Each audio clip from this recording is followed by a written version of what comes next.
Chicago မြို့မှာအောင်မြင်ကြော်ကြားတဲ့ရွှေနေကြီး Horatius Spafford ဆိုတာရှိခဲ့ပါတယ်။သူဟာအင်ချန်မီယင်းနှီးမြုပ်နှံသူကျဦးဖြစ်ပြီးချမ်းသာယုံတဲ့မကပဲဖျားเจ้าရဲ့အကြီးအကဲတယောက်ဖြစ်လဲအမှုတော်ထမ်းဆောင်နေသူတယောက်ဖြစ်ပါတယ်။ဇနီးတဲ့အာနာနဲ့သမီးလေးယောက်တို့နဲ့အတူပျော်ရွှင်စရာမိသားစုဘဝလေးကိုပိုင်ဆိုင်ထားခဲ့ပြီးအရာရာဟာအဆင်ပြေငြိမ်သက်နေခဲ့တာပေါ့ဒါပေမဲ့ဒီငြိမ်သက်ခြင်းဟာမုန်တိုင်းကြီးတစ်လုံးမလာခင်ခဏလာပဲဆိုတာသူတို့သိမထားခဲ့ကြပါဘူးရှီကာဂိုမြို့မှာသမိုင်းတစ်လျှောက်အဆိုးရွားဆုံးမီးလုံးမှုကြီးဖြစ်ပွားခဲ့ပါတယ်လေပြင်းတွေကြောင့်မီးတောက်တွေကမြင်းမြန်းဆန်းဆန်းပြန့်နှံ့သွားပြီးလူပေါင်း300ကျော်သေဆုံးခဲ့ရတယ်လို့လူပေါင်း3သိန်းလောက်အိုးမဲ့အိမ်မဲ့ဖြစ်ခဲ့ရပါတယ်။ Spafford ရဲ့အင်ချန်မီတွေနဲ့ဥပဒေကုမ္ပဏီလည်းမီးထဲမှာပါသွားခဲ့ရပါတယ်။ဒေါ်လာသန်းပေါင်းများစွာပိုင်ဆိုင်တာတွေပျက်စီးသွားပြီမြင်သူဟာအရှုံးမပေးခဲ့ပါဘူး။1883ခုနှစ်မှာ Spafford ဟာဇနီးတဲ့ကျမ်းမာရေးအတွက်ရောနိုးကြားမှုဝတ်ပြုပွဲတွေတက်ရောက်ဖို့ပါအင်္ဂလန်ကိုမိသားစုလိုက်သွားဖို့စီစဉ်ခဲ့ပါတယ်။ဒါပေမဲ့နောက်ဆုံးမိနစ်မှာအလုပ်ကိစ္စကြောင့်သူကကြံရည်ခဲ့ပြီးဇနီးနဲ့သမီးလေးယောက်ကိုပဲ Ville de Havre တင်ဘောနဲ့အရင်လွှတ်လိုက်ရပါတယ်။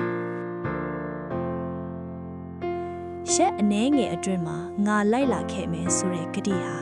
သူတို့ချားကနောက်ဆုံးစကားဖြစ်သွားရမယ်ဆိုတာသူမသိခဲ့ပါဘူးဒီလိုနဲ့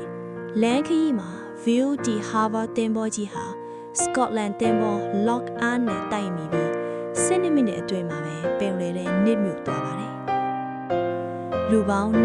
226ဦးအသက်ဆုံးရှုံးခဲ့ရတယ်လို့အဲ့ဒီထဲမှာ Spafford ရဲ့သမီးအားလုံးပါဝင်ခဲ့ပါတယ်ဇနီးတဲ့အန်နာတော့အသက်ရှင်ကျန်နေပါတယ်။ Cardiff မြို့ကိုရောက်တဲ့အခါသူမစီကနေကျေးနံစာရောက်လာခဲ့တယ်။ Saved alone နဲ့ကျမတယောက်တည်းအသက်ရှင်ကျန်ရည်တည်တယ်။တည်င်းကြောတော့ Spafford ဟာရှီကာဂိုကနေချက်ချင်းထွက်ခွာလာခဲ့ပါတယ်။ Atlantic သမုဒ္ဒရာကိုဖြတ်ကျော်နေတော့တင်ဘောကပတိန်ကသူ့ကိုခေါ်ပြပါတယ်။အခုတင်ဘောဖြတ်နေတဲ့နေရာဟာခမည်းရဲ့သမီးတွေနစ်မြုပ်ခဲ့တဲ့နေရာပါတဲ့။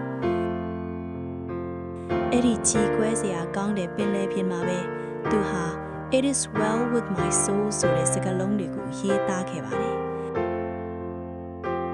ဒါဟာနာမည်ကြီးခရစ်ယာန်သချင်းတစ်ပုဒ်ဖြစ်လာခဲ့ပါတယ်။ Spafford ရဲ့စာသားတွေကိုတေးထွားအဖြစ်ဖန်တီးပေးခဲ့သူဟာတော့ Philip B. Bliss ပါသူဟာဒီတေးသွားကိုတေဆုံးသွားတဲ့သမီးလေးတွေကိုဂုဏ်ပြုပြီး Ville de Havre လို့အမည်ပေးခဲ့ပါတယ်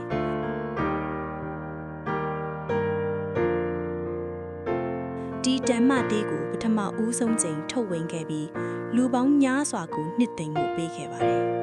ဒါပေမဲ့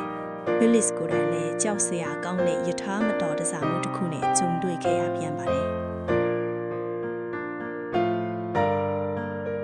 H ထာဘူလာတရားကြောကြပြီးယထာတွဲတွေမြစ်ထဲကျသွားတဲ့အခါမီးလောင်မှုတွေဆက်တိုက်ဖြစ်ပွားခဲ့ပါတယ်။ Philip Bliss ဟာပဒင်းကောက်ထဲကလွတ်မြောက်နိုင်ခဲ့ပေမဲ့ပိတ်မိနေတဲ့ဇနီးတဲ့လူစီကိုကယ်တင်မှုမီးထဲကိုပြန်ဝင်သွားပါတယ်။ကယ်လို့မရမှန်းသိတဲ့အခါသူဟာသူမပေးမှမယ်နှစ်ဦးစလုံးအသက်ဆုံးလွတ်ခဲ့ကြပါတယ်။သူတို့ရဲ့ရုပ်လောင်းတွေကိုတောင်ရှာမတွေ့ခဲ့ကြပါဘူး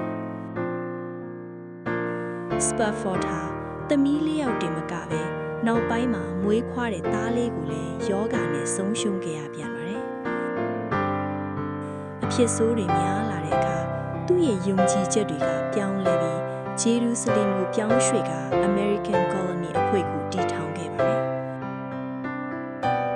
သူဟာငရဲမရှိဘူးလို့ညင်းပယ်တဲ့ချင်းသခင်ယေရှုရဲ့ဒုတိယချိန်ပြန်လဲကြွလာဖို့ရန်ရက်ဆက်ကိုတတ်မှတ်ခြင်းစတဲ့အစွမ်းယုံတဲ့ယုံကြည်မှုတွေကိုလက်ခံလာခဲ့ပါတယ်။